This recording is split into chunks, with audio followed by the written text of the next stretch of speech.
بسم اللہ الرحمن الرحیم۔ حضور اکرم صلی اللہ علیہ وآلہ وسلم نے دانتوں سے ناخن کاٹنے سے اور ان دو اور کاموں سے منع فرمایا ہے، لیکن جانے انجانے میں آج ہر انسان ان کاموں کو انجام دے رہا ہوتا ہے اور اسے پتہ بھی نہیں ہوتا۔ ناظرین، اپنے دانتوں سے ناخن کاٹنا ایک نہایت ہی عجیب اور غلیظ عمل ہے۔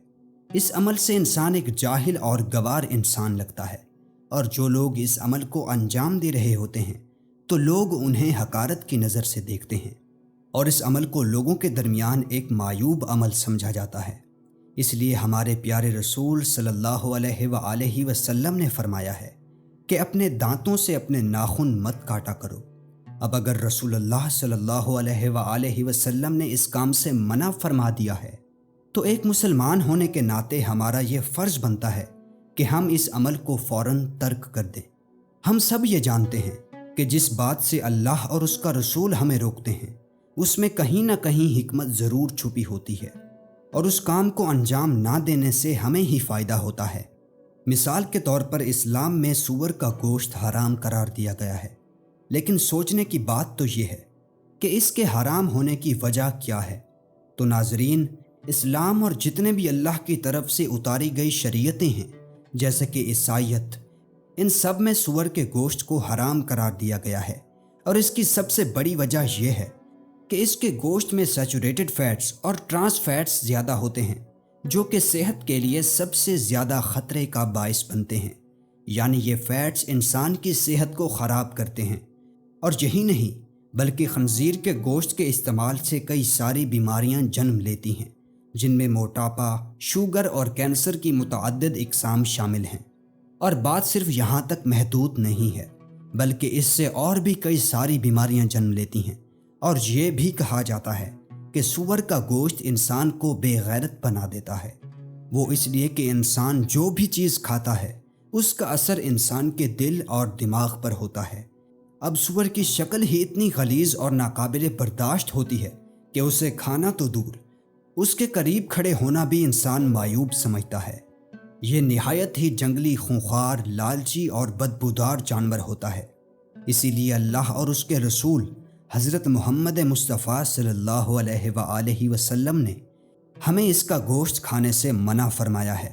کیونکہ وہ جانتے ہیں کہ اگر ہم خدا نخواستہ اس کا گوشت کھائیں گے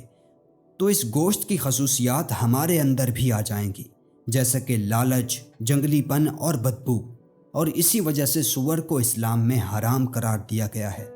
اس لیے اللہ اور اس کا رسول جس کام سے بھی ہمیں منع فرماتے ہیں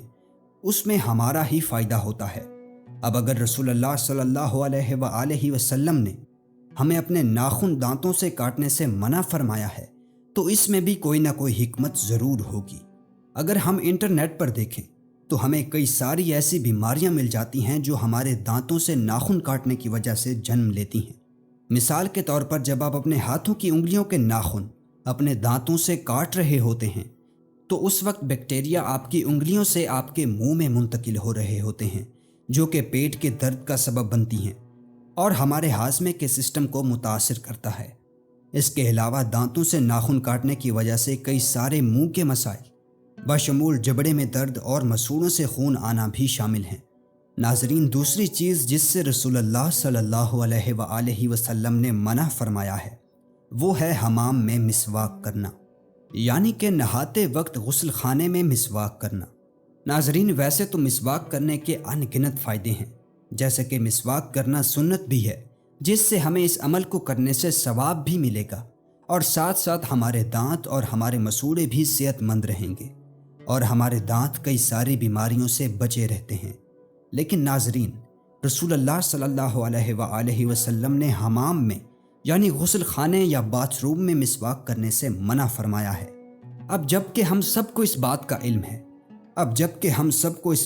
علم ہے کہ اللہ اور اس کے رسول کے ہر حکم میں کوئی نہ کوئی مصلحت اور حکمت ضرور چھپی ہوتی ہے، تو اس عمل سے روکنے کا بھی مقصد یہی ہوگا کہ انسان بیماریوں سے بچا رہے اور صحت مند رہے۔ کیونکہ نہاتے وقت غسل خانے میں جب آپ مسواک یا برش کرتے ہیں تو اس وقت جو بیکٹیریا اس ہوا میں موجود ہوتے ہیں وہ آپ کے منہ میں داخل ہو جاتے ہیں، جس سے کئی ساری بیماریاں جنم لے سکتی ہیں۔ جو کہ آپ کی صحت اور آپ کے دانتوں کو نقصان پہنچا سکتی ہیں۔ اور اگر آپ کے گھر میں حمام اور بیت الخلاء ایک ہی ہیں یا ایک ساتھ ہی بنے ہوئے ہیں، پھر تو آپ کو ہرگز اپنے دانت وہاں صاف نہیں کرنے چاہیے،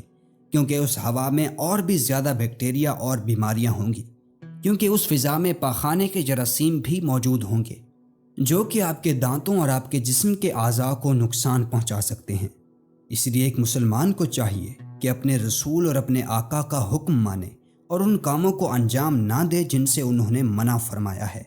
تیسری چیز جس سے رسول اللہ صلی اللہ علیہ وآلہ وسلم نے منع فرمایا ہے وہ ہے مسجدوں میں تھوکنا۔ ناظرین، بے شک مسجد اسلام میں ایک الگ ہی مقام رکھتی ہے اور اسے اللہ تعالیٰ کا گھر تصور کیا جاتا ہے، اسی لیے ہر انسان اس میں 5 وقت نماز ادا کرتا ہے، کیونکہ اس سے زیادہ کوئی اور پاک جگہ ہو ہی نہیں سکتی۔ لیکن پھر بھی کئی انسان مسجدوں میں کھڑے ہو کر تھوک رہے ہوتے ہیں، جس سے رسول اللہ صلی اللہ علیہ وآلہ وسلم نے سختی سے منع فرمایا ہے۔ چونکہ مسجد عبادت کی جگہ ہے اور اللہ کا گھر ہے، تو کسی بھی مسلمان کو اس پاک جگہ پر تھوکنا نہیں چاہیے، کیونکہ اس سے اس پاک گھر کی اور اس پاک جگہ کی بے حرمتی ہوتی ہے۔